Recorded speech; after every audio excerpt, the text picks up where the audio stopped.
discute comigo. Eu te respeito menos quando faz. E me ensina a gritar também.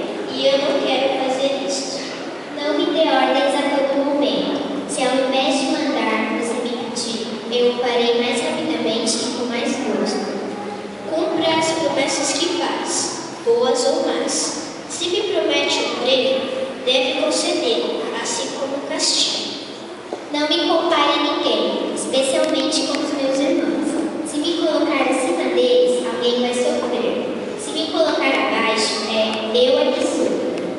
Não mude de opinião a cada momento sobre o que devo fazer. Pense antes, não tenha uma decisão. Deixe que eu faça, acertando ou errando. Se fizer tudo por mim, serei um eterno dependente. Nunca conte uma mentira, nem peça que eu não faça.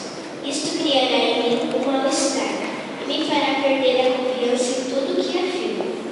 Quando se enganar em alguma coisa, admita. Isso não te diminuirá aos meus olhos.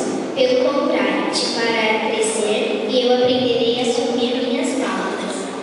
Quando eu tiver um problema, não diga que é bobagem e que o tempo corrigirá. Eu preciso ser compreendido e ajudado. Trate-me com amizade e a mesma cordialidade com que trata seus amigos. Pelo fato de pertencermos à mesma família, não significa que não possamos ser amigos também. Nunca me ordene fazer uma coisa quando você mesmo não a faz. Eu aprendi a fazer sempre e apenas aquilo que você faz, e não aquilo que você diz. Ensine